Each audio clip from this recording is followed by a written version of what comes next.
Hello YouTube, it's Manga here with Hobbies of the Man once again, and today we are doing another manga review. Today we are reviewing Dreaming Sun volumes 1 and 2, which are right here. That's volume 1 and volume 2. Okay, there you go. And these are written by Ichigo Takana, which I think is the woman that did Orange, the creator of Orange, which is a series that I want to check out at some point. I actually did manage to find some volumes of it in a physical store. I just didn't get them because they're $20 and I didn't have that kind of money on me at the time. But maybe I'll go back and get them later. So these are published by 7 Seas, as you guys can see right there in that nice logo right there. And the demographic for these is Shojo. Now, the genres here are romance, slice of life, and although it's never explicitly kind of stated anywhere, I would definitely say that this is a coming-of-age story, although it's not really in the kind of fantasy sense, where it's like the adventure of the fantasy story is what leads the character to grow from a child into an adult in this kind of very old-school kind of, what's it called? Rite of passage. This is more of a coming of age in the modern kind of sense, where you're in this kind of liminal space between childhood and adulthood, and you're not really sure how you're going to start navigating the adult world, but you're kind of figuring it out slowly, right? Which is kind of interesting. It's very similar to what people go through when they kind of finish high school and move into university or move on with their life after high school, depending on their situation, right? So it's very interesting. I did like it. Adaptations-wise, I couldn't find any information on it, but I'm sure that there is one. Probably a live action, but I didn't know, or I couldn't find it. So I'm just going to say that there is no information on it that I could find, and then there's that.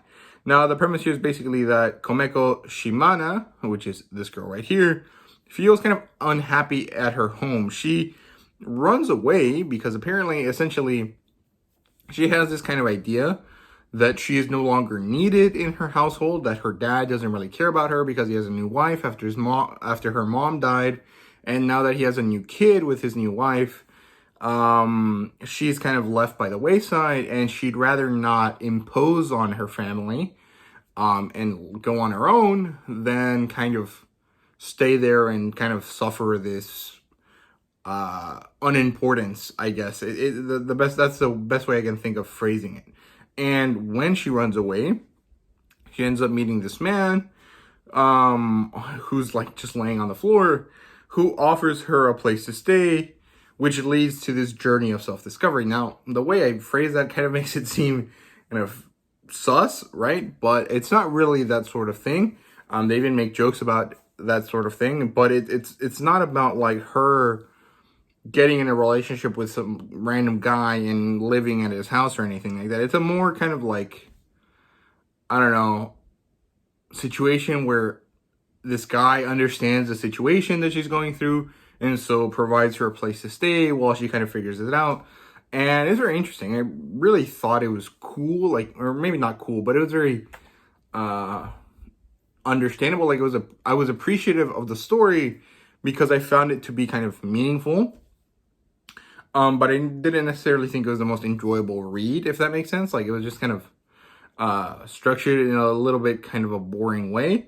But I don't know. I don't know if this is like my bias against shoujo, or if it's just like actually the way it is. I'm not too sure. But let's get into it. The plot line here is like good. It is generally enjoyable. Like, I don't feel bored while reading it, if that makes sense. But I think it's a little too focused on this weird, quickly developing romance between Komeko and the boy, one of the boys that lives in this house with her, another guy, and the older guy that she met at the park that gave her a place to stay. And it's like, one of the issues I have with shoujo romance stories a lot of the time is that it's like this immediate infatuation that kind of feels so weird to me. Like, okay, I guess I understand it in the sense that like high schoolers are going to have crushes, and those crushes are going to feel like love, and they're going to get crazy and ridiculous. But it's also like, this girl is so sensible in every other facet of her life. It doesn't really make sense that she'd be like love crazed over this random guy who only just was nice to her. Like, I don't know. It just feels a little too contrived, which I guess is like the same idea or kind of a comparable thing to like in Shonen when the main character doesn't have any powers, but he still manages to beat everyone. So it's okay. It's one of those things that I just have to get used to, that because I haven't read so much shoujo, I haven't gotten used to just yet.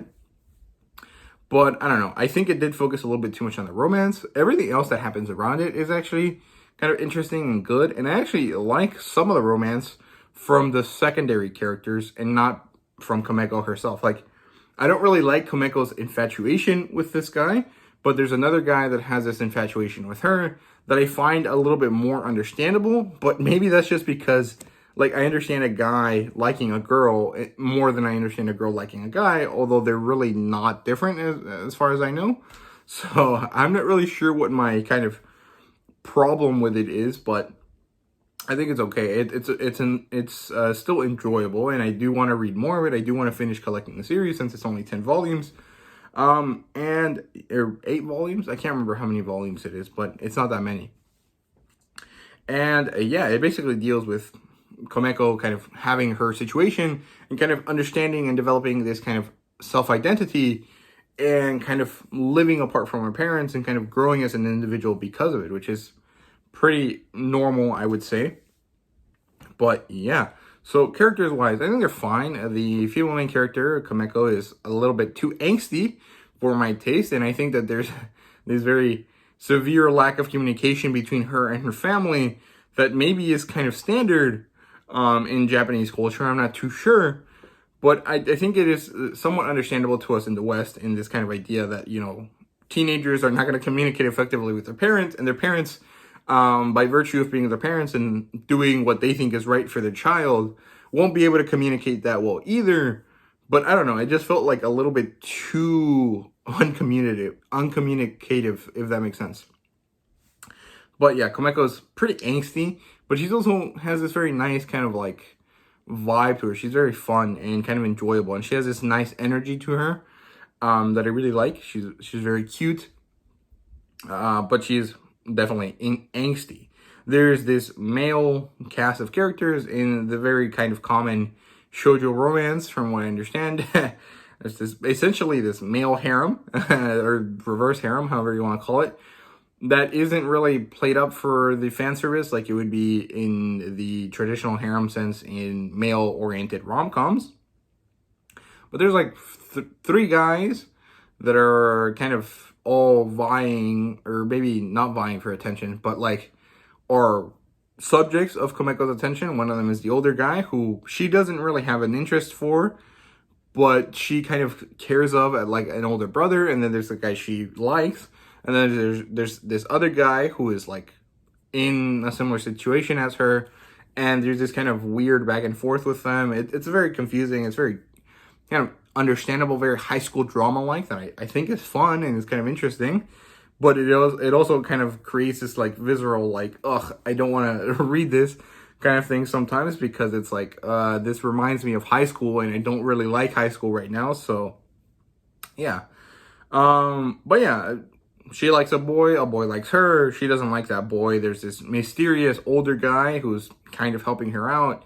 And there's a few female characters here and there that kind of provide some sort of levity and or drama to Komeko's situation. So it's very interesting in that sense, but it's very kind of standard. I don't really think that there's anything crazy going on. World building wise, there really is none, since it's a slice of life. And there really isn't even anything particularly Japanese that has to be explained. So it's very basic. There's no world building. The setting building isn't really that big either. There's the house, and there's Komeko's house, and then there's school, and that's basically it. Art-wise, I think it's good. It's very cute. Although it has this kind of like very, I don't know, sketchy style. Like there's really not that much line work to it, if that makes sense. I'm not really sure how to describe it because I'm not very versed in the kind of art, like the necessary vocabulary to express this. I probably should get on that at some point, but yeah.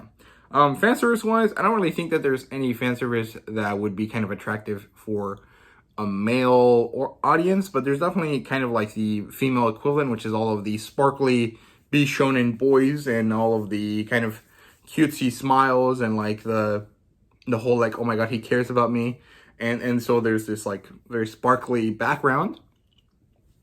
But I don't really think that there's any situations that are like particularly sexual in nature in the fan service way. So it's clean, I guess. I don't know. But yeah, I recommend it. I think it's a fun read, and I think that if you're a shonen only reader, and you maybe tried a few shonen romances, but didn't really like that it was also harem-esque, maybe some shoujo romance might work for you. Otherwise, I mean, shoujo romance is really a genre that exists and that people like. There really is no reason for you to not try it, so give it a read if you want to. In terms of similar titles, I think Daytime Shooting Star is probably the most similar, but that's because my knowledge of shoujo romance is quite limited since I've only read a few, right? Waiting for Spring is also kind of similar, but again, it's only in a very kind of over-the-top, cursory kind of way. These are all kind of different. They all have kind of the same type of female archetype character, but the way they develop is kind of different, right? So, yeah. But that's it for me. I hope you guys enjoyed this video. If you did, please leave a like, subscribe, and comment down below. Let me know what you thought. Thank you guys so much for watching. I really do appreciate it, and see you guys later.